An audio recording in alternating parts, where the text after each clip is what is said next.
Hand over అయినప్పుడు అప్పుడు ఒక ఒప్పందం జరిగింది.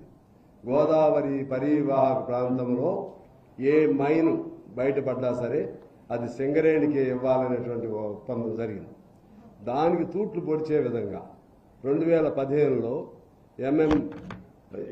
డిఆర్ఏ పేరుతో చట్టం తీసుకొస్తే అప్పుడు ఒక్కళ్ళు కూడా మాట్లాడకుండా అప్పటి టీఆర్ఎస్ ప్రభుత్వం పార్లమెంట్ సభ్యులందరూ సపోర్ట్ చేశారు.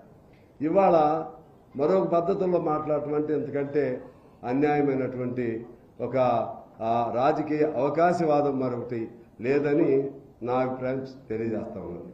రెండోది, ఆయన అప్పుడు తెలంగాణ ఉద్యమం ప్రారంభమైనప్పుడు తెలంగాణ రాష్ట్రం రాకముందు కేసీఆర్ గారు చెప్పింది ఏంటి? 1,00,000 మందితో ఉన్నటువంటి సింగరేణి తగ్గిపోయింది, అప్పటికి 60,000కి వచ్చింది. అంతకుముందు 1,30,000 కూడా ఉండేవాడు. మరలా అనేక మైన్స్ తీద్దాం, 1,00,000 మంది కార్మికులతో కళ్ళకళ్ళాడేట్టుగా చేద్దామన్నారు. 60,000ది 42,000కి ఎందుకు తగ్గిపోయింది? అది వారి కాలంలోనే జరిగింది. మూడో అంశం ఏంటంటే, ఇవాళ కిషన్ రెడ్డి గారు ఆయన సౌమ్యుడు, చక్కగా మాట్లాడతాడు, అబద్ధాలు చెప్పడని అనుకున్నాం. కానీ అబద్ధాలు చెప్పడంలో నరేంద్ర మోడీ గారిని మించినటువంటి లేదా ఆయన పాఠాలన్నీ నేర్చుకున్నట్టు కనపడుతుంది. ఇవాళ పేపర్లో చూస్తే మీకు ఏమర్థమవుతుంది?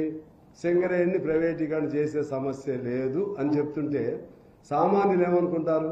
ప్రైవేటీకరణ చేయట్లేదు అనుకుంటారు. అప్పుడు నరేంద్ర మోడీ గారు కూడా అదే మాట అన్నారు. అంటే అర్థం ఏంటంటే పాత వాటినేమో అలాగే ఉంచుతారు, కొత్తగా వచ్చే ప్రతి మైన్ని ప్రైవేట్ వాళ్ళకి ఇస్తారు. అంటే పాత వాటిని అలా ఉంచడం అంటే పైన ఉన్నటువంటి స్వరూపం అలాగే ఉంటుంది, లోపల ఉన్న వాటిని కూడా ఇప్పుడు యాక్చువల్గా చట్ట ప్రకారంగా కోల్ తీసేటువంటి ప్రాసెస్ కార్మికులు సింగరేణి కార్మికులే చేయాలి. ఇవాళ అనుభవం లేని అవుట్ సోర్సింగ్ వాళ్ళతో కూడా కోల్ అంటే కోరుగా ఉన్నటువంటి దాన్ని తీపిస్తున్నారు. ఆ విధంగా లోపల కూడా పేరుకు 42,000 మంది ఉన్నప్పటికీ కూడా లోపల బొగ్గు కూడా వాళ్ళతో తీపిస్తున్నారు. ఈ పాపాలన్నీ ఎవరు చేశారు? బీఆర్ఎస్ఏ చేసింది. ఇవాళ గత్యంతరం లేని పరిస్థితిలో ఇవాళ ప్రభుత్వం ముందుకు వచ్చింది. ఇప్పుడు దీని నుంచి ఎలా బయటపడాలి ఆలోచించాల్సిన అవసరం ఉంది. మా యూనియన్ కూడా మేము డిమాండ్ పెట్టాం. ఎట్టి పరిస్థితుల్లో ఇది సింగరేణి పేరుతో ఉన్నటువంటి ప్రాంతం కాబట్టి సింగరేణికే ప్రతి మైన్ కూడా ఇవ్వాలని చెప్పి డిమాండ్ పెట్టాం. మేము అనేక సార్లు ఆందోళన కూడా చేయటం జరిగింది. ఇప్పుడు మన మిత్రులు అన్నట్టుగా చట్టం అయిపోయింది కదా, చట్టం అయిపోతే చట్టం చేసిన పాపం వాళ్ళదే. మనం ఒక పక్క చెప్తాను ఉన్నారు ఇది ప్రైవేటీకరణ కాదని. అందుకని సరే మిగిలిన చోట ఏమో అడిగిన చోట అన్న అనుభవం కలిగిన సింగరేణికి ఇందా పెద్దలు చెప్పినట్లుగా నైనీ లాంటి ప్రాజెక్ట్ ఇచ్చారు కదా, అదేవిధంగా మన ప్రాంతంలో ఉన్నటువంటి సింగరేణి మైన్స్ మాకు ఇవ్వండి అని సింగరేణి అనుభవం కలిగిన సింగరేణి సంస్థ అడుగుతుంటే ఇవ్వడానికి మీకు ఏం అడ్డం వచ్చింది? కిషన్ రెడ్డి గారిని నేను ప్రశ్నిస్తున్నా. నిజంగా తెలంగాణ మీద మీరంతా ప్రేమ కలిగిన వాళ్ళు కాదని నేనేం అన్ను. తెలంగాణ ఉద్యమంలో 32 రోజుల పాటు సకల జన సమ్మెలో కార్మికులు మొత్తం కూడా వాళ్ళ జీతాలను పరిత్యజించి వేతనాలను పరిత్యజించి చేశారు, సమ్మెలో పాల్గొన్నారు. మీకు ఏ మేరకు చిత్తశుద్ధి ఉన్నా ఇవాళ అందులో కేంద్ర కోల్ మినిస్టర్ మీరే కాబట్టి ఈ ప్రాసెస్గా వారి అభ్యర్థన మేరకు రాష్ట్ర ప్రభుత్వానికి ఇక్కడ ఇవ్వండి అని మేము కోరుతా ఉన్నాం.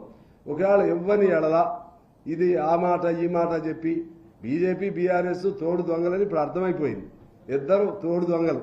ఇవాళ ఇద్దరు కలిపి ఇవాళ ముందు బీఆర్ఎస్ ద్వారా వాయిస్ వినిపిస్తున్నారు, లోపల వచ్చేసరికి ఇద్దరు ఒకటే. ఇవ్వకుండా సింగరేణికి అదే పద్ధతుల్లో ప్రైవేట్ వాళ్ళకి ఇచ్చే ప్రాసెస్ పెడితే మాత్రం ఖచ్చితంగా తెలంగాణ ప్రజలందరూ ఏకకంఠంతో ముక్త కంఠంతో మన బొగ్గు బావులను కాపాడుకోవాల్సినటువంటి అవసరం ఉంది. మీ అందరూ కూడా అందులో ఉండాలి. ఆ విధంగా ఉంటేనే మనకు సింగరేణి తెలంగాణ సిరులు కురిపించేటువంటి తెలంగాణ సంస్థ అది, తెలంగాణ బ్రతుకు బాగుపడుతుందని తెలియజేస్తూ మేమైతే ఖచ్చితంగా